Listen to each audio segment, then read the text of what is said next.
수학 수업을 시작하겠습니다. 여러분 여름방학 잘 보내고 왔죠? 수학을 오늘은 직육면체의 부피 구하는 방법을 알아보는 시간입니다. 수학 익힘책은요, 숙제로 낼 거니까 오늘은 일단 120쪽부터 우리 4쪽을 같이 공부를 할 겁니다. 먼저 120페이지 직육면체 부피 구하는 방법 알아보는 거 첫 번째 같이 읽어보도록 할게요. 여기 안경을 쓴 남학생이 부피를 구할 때는 어떤 단위를 사용하는 게 좋을까 이야기를 하니까 안경 쓴 여학생이 넓이를 구할 때는 한 변의 길이가 1cm인 정사각형의 넓이를 1제곱cm라고 단위로 정했어 라고 한번 여러분의 기억을 상기시켜 주죠.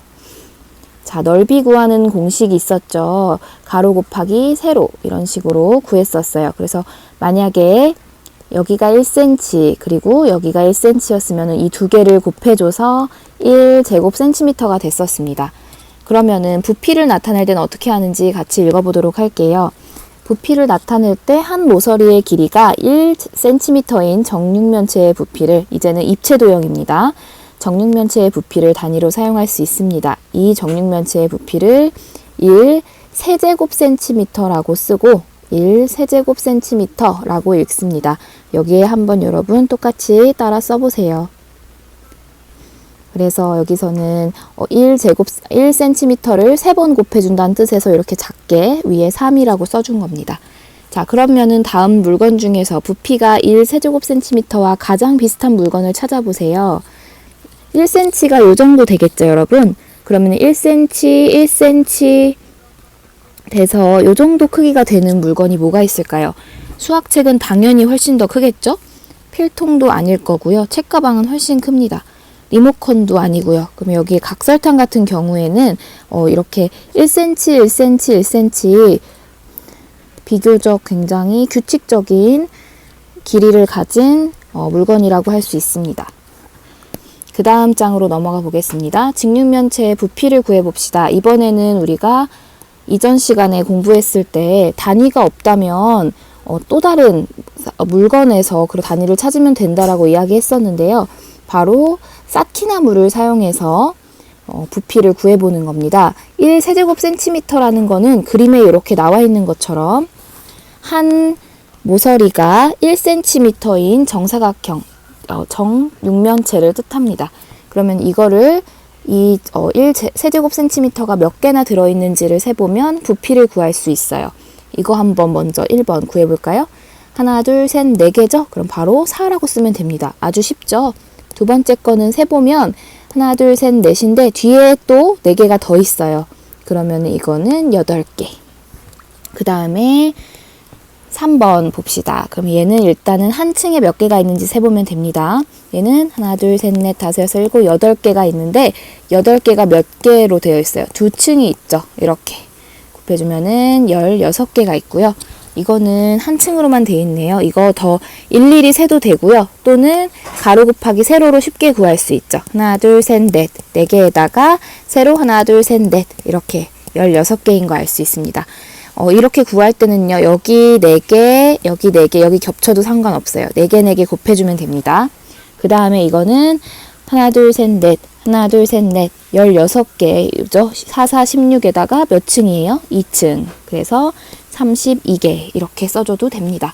그래서 여러분 잘 썼는지 확인 한번 하시고요. 그 다음에 쌓기나무 수를 세는 여러 가지 방법이 있다고 합니다.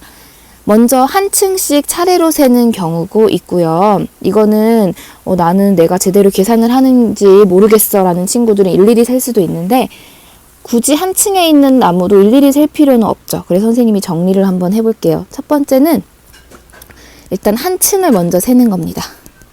한 층을 셀 때는 가로 곱하기 세로 이런 식으로 세줄 수 있어요. 그 다음에 몇 층인지 높이를 곱해줘요. 이 두 가지 정리를 잘 해놓으세요. 한 층을 먼저 셉니다. 이걸 예시로 들어볼까요? 한 층을 먼저 셉니다. 하나, 둘, 셋, 넷, 4 곱하기 1, 2, 3, 4. 그래서 1번을 완료했어요. 그러면 16이 나왔죠. 그 다음에 그러면 높이를 곱해줘야 돼. 높이가 2칸이잖아요. 그러면은 16에다가 2를 곱해준다. 그래서 총 32 이렇게 나온다는 거 1번, 2번을 같이 하면은 알 수 있습니다. 그 다음에 직육면체의 가로, 세로, 높이가 변하면 부피가 어떻게 변하는지 이야기해 보세요. 가로가 2배가 되면 부피도 2배가 되는구나. 그럼 이거 한번 볼까요? 이렇게 생긴 거는 1 세제곱 센티미터라고 봅시다. 왜냐면 여기가 1, 1, 1이에요. 그런데 가로만 2배를 시켜볼까요? 그러면은 여기가 2가 되고 여기는 그대로 1이고, 그쵸? 여기도 그대로 1이에요. 그러면은 얘 같은 경우에는 가로가 2가 됐으니까 이렇게 되겠죠. 그러면은 2개가 되잖아요. 그래서 2 세제곱 센티미터가 될 거란 말이죠. 그러면은 얘는 2배가 됐죠. 부피가. 그런데 만약에 가로와 세로가 각각 2배가 됐어요. 이 말은 뭐냐면은 가로도 1, 2 2개고 세로도 하나, 둘 이렇게 2배가 된다고 보는 겁니다. 그러면 여기에서 봤을 때 이 관계를 볼 수 있죠. 얘와 그리고 얘의 관계예요. 얘가 아니죠. 얘 여기서 이렇게 된 거죠. 이렇게 된 거예요. 얘는 지금 가로와 세로와 높이가 다 1이죠. 그래서 1 세제곱 센티미터였는데 얘는 가로가 2가 됐고 세로가 2가 됐고 높이는 그대로 1입니다. 그러면은 얘는 세보면은 4개잖아요. 그래서 4 세제곱 센티미터입니다. 그래서 몇 배가 됐어요? 얘는 가로와 세로가 2배가 되면 부피는 4배가 된다는 거 알 수 있네요. 이런 식으로 여러분 직접 생각해 보면서 구하면 돼요. 자, 그 다음에 얘는 관계가 없었으니까 지워줄게요. 그 다음에 이제 본격적으로 직육면체의 부피를 쌓기나무를 사용해서 구해보는 연습을 하도록 하겠습니다. 자, 쌓기나무가 모두 몇 개 필요한가요? 지금 이만큼을 쌓기 위해서 몇 개나 필요한지, 이 말은 뭘 구하라는 거냐면 부피를 물어보는 거예요. 하나가 1 세제곱 센티미터니까 센티미터가 지금 각각 단위가 되겠습니다. 그래서 부피가 총 몇인지는 이거를 세보면 됩니다. 먼저 가로가 몇이에요? 6이죠. 6개 있고요. 그리고 세로는 4개예요. 그러면은 이 한 층의 넓이를 구할 수 있죠. 6 곱하기 4 하면 돼요. 그래서 6, 4, 24가 됩니다. 여기다가 이제는 얘가 몇 층이 있어요? 6에다가 4를 곱했는데 또 하나, 둘, 셋, 넷, 5층이 있습니다. 여기다가 5를 곱해주면 돼요. 그래서 곱해주면은 5, 4, 20, 5, 2는 10, 12 해서 120개가 필요하고요. 부피는 120 세제곱 센티미터라고 써줄 수 있고요. 어떻게 구할 수 있나요? 여기 한번 볼까요? 먼저 직육면체에서 가로의 길이를 에다가 세로의 길이를 곱했죠. 거기에다가 또 뭘 곱해줬어요? 마지막으로 네, 총 몇 층인지 높이를 곱해준 게 됩니다. 그래서 이렇게 구할 수 있다는 것, 또는 어떻게 쓸 수도 있냐면은 밑면의 넓이에다가요, 그쵸? 먼저 요 밑면 한 층의 넓이를 구한 거니까, 또는 뭐 한 층 이렇게 써도 됩니다. 한 층의 넓이를 구한 다음에 총 몇 층인지 높이를 곱해준 거라고 볼 수도 있겠습니다. 그래서 이 직육면체의 부피는요, 우리 방금 얘기했던 것처럼 정리를 해보세요. 먼저 가로 곱하기 세로, 거기다 총 몇 층인지 높이까지 곱합니다. 그러면은 여기에서 말하는 가로 곱하기 세로가 바로 뭡니까? 밑면의 넓이가 되고요. 여기다가 뭐만 곱해주면 됩니까? 높이만 곱해주면 됩니다. 이렇게 생각을 해보면 되겠어요. 꼭 외우세요. 이거는 모두가 알아야 되는 겁니다. 자, 이제 마지막 장이에요. 같이 풀어볼게요.